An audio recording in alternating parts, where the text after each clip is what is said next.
unlocking your world of creativity with best-selling author and brand innovator, Mark Stinson. This episode is brought to you by White Cloud Coffee Roasters, where every bean tells a story of adventure. Visit whitecloudcoffee.com and use the code CREATIVITY. Welcome back, friends, to our podcast, Your World of Creativity. We explore innovators, entrepreneurs, artists, scientists, all sorts of thought leaders around the world, how they are turning their ideas into impact. And today's guest has spent 3 decades helping some of the world's most sophisticated science and healthcare companies answer one deceptively simple question. How do you persuade people who pride themselves on not being persuaded? My guest is founder and CEO of a commercial strategy consultancy, but he's also guided organizations like Twist Bioscience, Thermo Fisher, 10x Genomics. He's also now doing his own consultancy and product launches, market development. Welcome in, Hamid Ghanadan. Thank you. It's really nice. Hamid, great to be with you. This new book, Not Buying It. Great title, I'm Not Buying It. How many times have you heard this? Oh, a lot of times, actually. The biggest thing on LinkedIn is people are like, I'm buying it. I'm buying, not buying it. So it's a lot of fun. I'm having a lot of fun with the title. Cool. We're going to explore this idea of persuasion. We'll talk about the book. We'll talk about your work and strategy for life science, healthcare companies. So we'll talk about all of that. I love the quote at the introduction of your book from Saint, this idea that don't give people orders, don't give them the facts, don't gather them around, but rather engage them in their dream. Why is that so key? So here's the thing. Every single corporate objective I've ever heard from a client or everyone that I've ever had, every goal, every team goal, every vision, every desire that anybody has in business, and I would argue probably in life, requires them to persuade or convince some group of people to take some sort of an action. The problem is people don't take action just because you tell them to. And that's what that quote really just so beautifully symbolizes for me. Don't give them orders. Teach them to yearn for the vast and endless sea, which is so beautiful, right? You get a group of people who really want the outcome all together, and then they're going to be willing to make changes and take action. So it's funny because that quote is one of the last things that I actually wrote in the book. Isn't that the way sometimes? Yeah. Yes.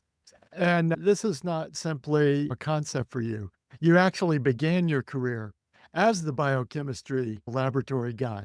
So you wanted to be the show me the data, give me the charts and graphs, give me the studies. And yet you also learned how to sell a skeptical audience. Tell us about that. Maybe was there a conversion moment where you said, this is not going to be my path?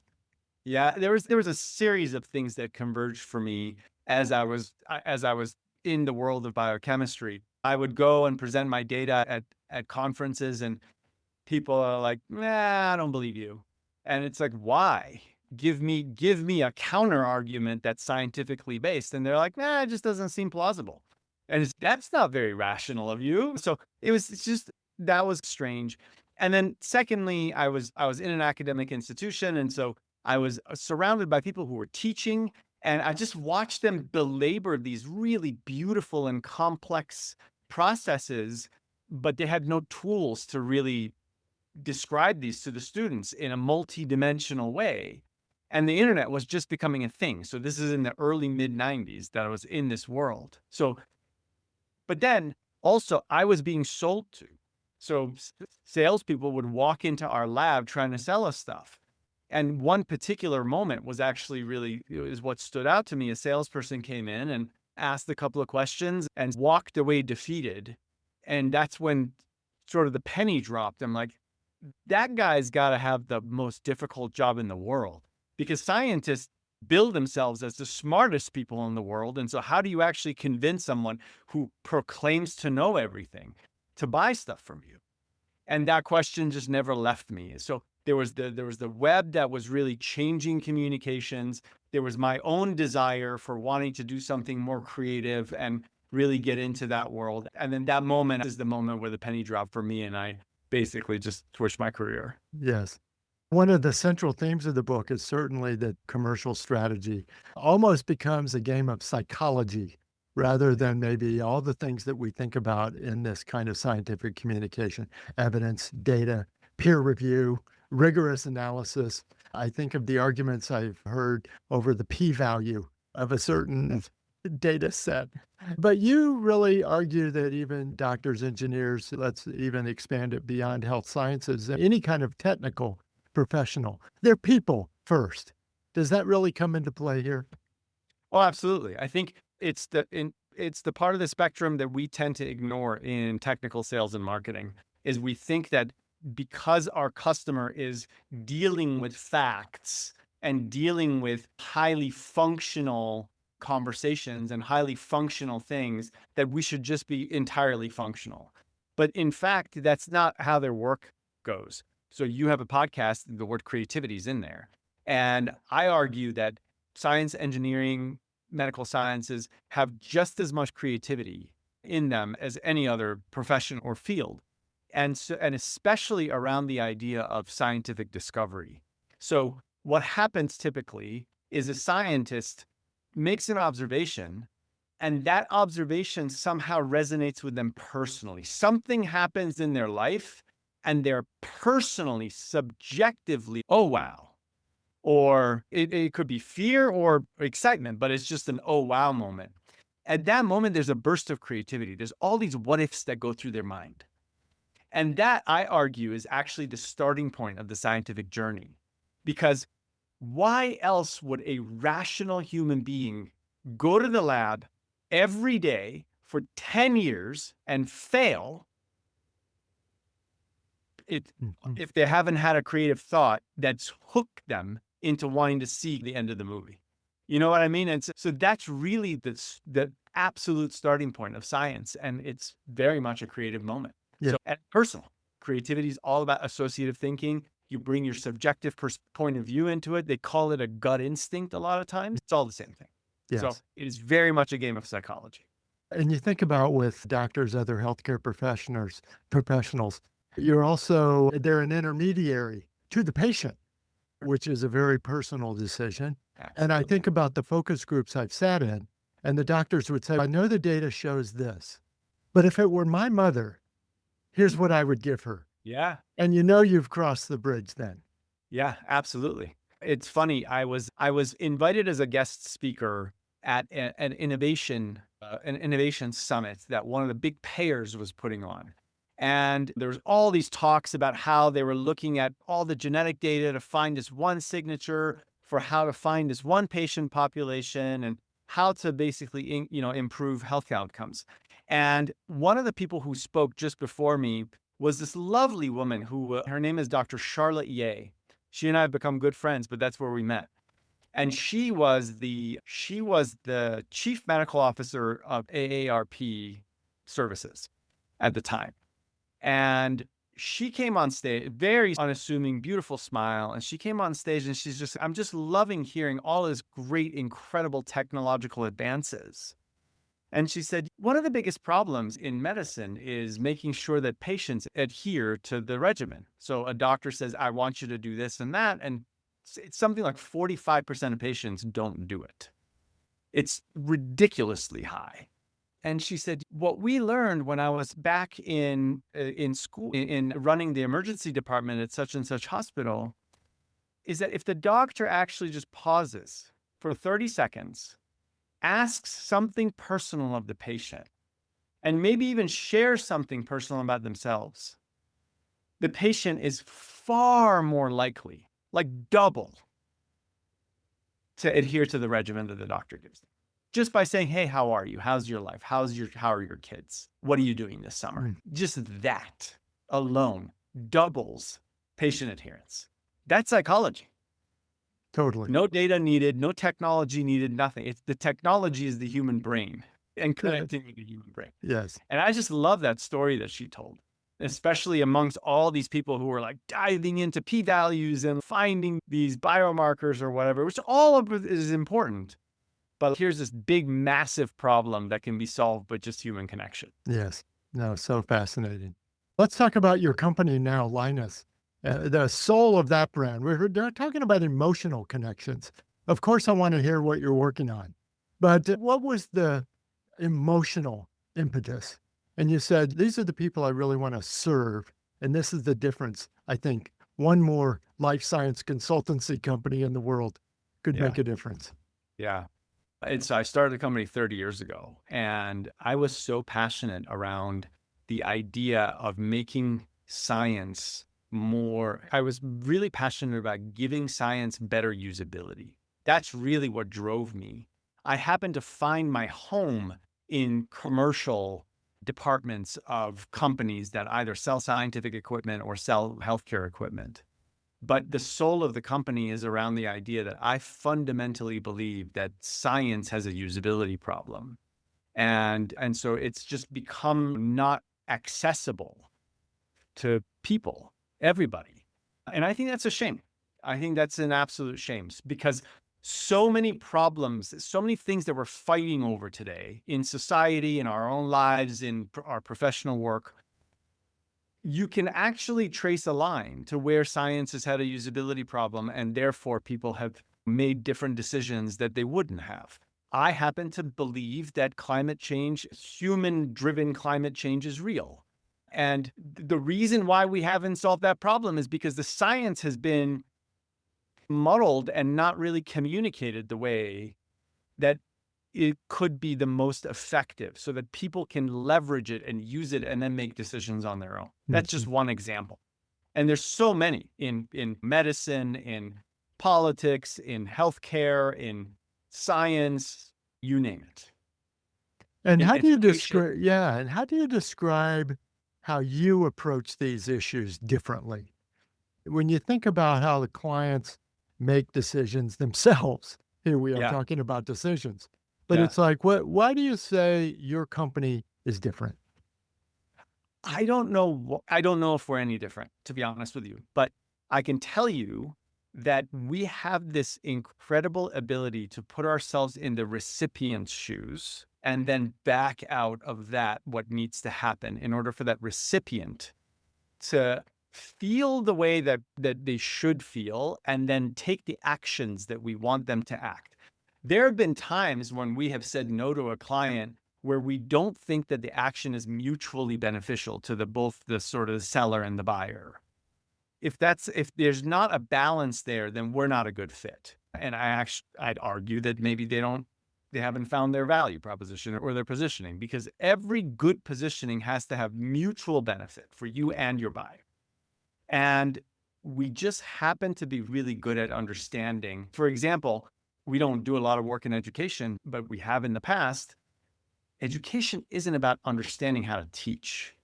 It's about understanding how people learn. And that's a very different perspective, right? If we look at public education today, it's all about teaching pedagogy and curriculum. Yes. It's all about what am I actually putting out? It does not take into account that a teacher has 30 students and there's probably 35 different ways of learning within those 30 students. So And so that's how we think about it in the work that we do. So our customers, our clients they have either a scientific or a medical piece of equipment or a technology or a service, and they're trying to reach scientists, doctors, engineers, and other technically trained professionals. And we just happen to really, through curiosity and empathy, understand how those people think and what they need and desire and require in order to move forward for a mutually beneficial outcome. So good. That's it. We just change the direction. Hamid, we can't have a discussion about persuasion and creativity in health sciences without bringing up the concept of AI.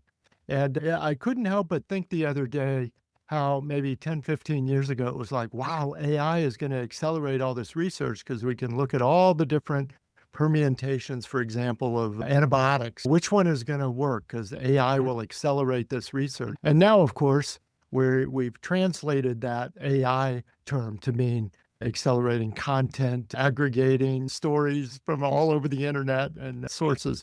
But you make an interesting observation in the book that it might be easier to create content now, but there's still the issue of overcoming noise. It's not Yeah. really changing how we use that or use it for influence. What are some of the insights that you have in this area? Yeah, it's a great point that you bring up. So absolutely in sort of sales, marketing, and communications, AI is making it easier than ever before to create content. The problem that I see is the same problem that every general has, which is they prepare for the last war, right? Because that's the experience that's fresh in their mind.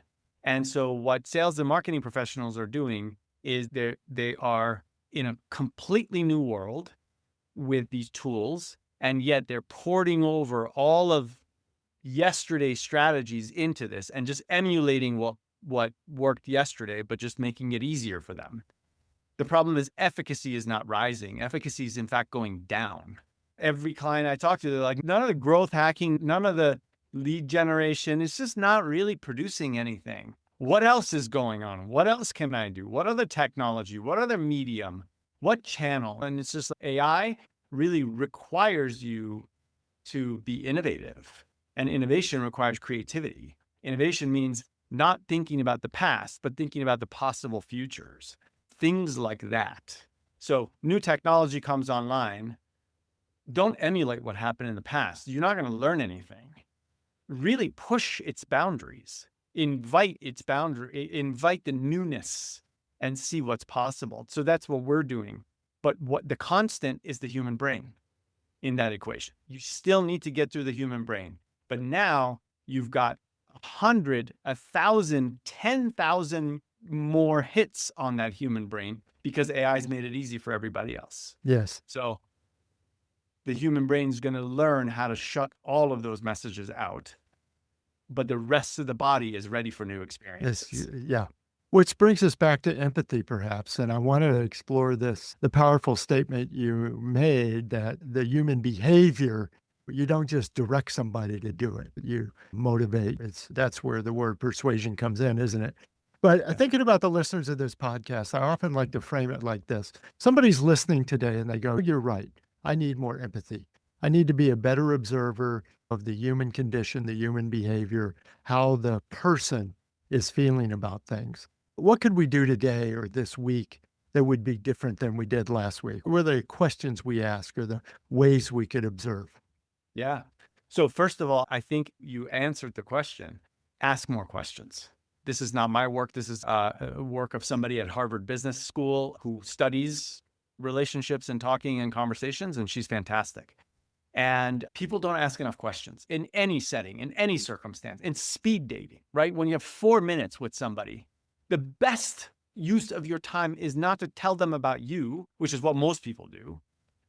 Ask them questions about them. That's what actually leaves the most positive impressions. It leaves that interaction wanting more. It's the same thing in sales. It's the same thing in marketing. It's the same thing for your listeners. When you're talking to a client or whatever you're doing, just be prepared to ask more questions. And when I say more questions, 15 questions in 10 minutes is actually not too much. Just keep coming. Just keep asking questions. Just follow your curiosity and keep asking questions. Don't be prepared to pitch. Don't be prepared to ready to go. When we're in a situation where we have to pitch to a client, we actually very often, before we show up with slides or anything, we say, what's important for you in this meeting today? What is it that you're, and they may be like disengaged and say, I want to hear your proposal or whatever. Okay, what is it exactly? Like let's actually go to the end of the meeting. What have you walked away with? I just want to make sure that I deliver what it is that you're craving. Half the time, those slides don't even come up because we're just having this great conversation about what is in it for them. Yeah. And that's an example of just ask questions. I think it's the number one, it's the best thing you can do. I'll never forget one of those pitches where we opened the meeting with a few of these questions. And finally, I think our head of accounts or whatever was like, we got to stop asking questions. We got a slideshow to get through. We got our deck to get through. Wait a second. Yeah. I think we're making a connection. We haven't shown slide one yet. Yeah, heaven forbid. Can't remember who it was who I saw give a talk a long time ago about human connections.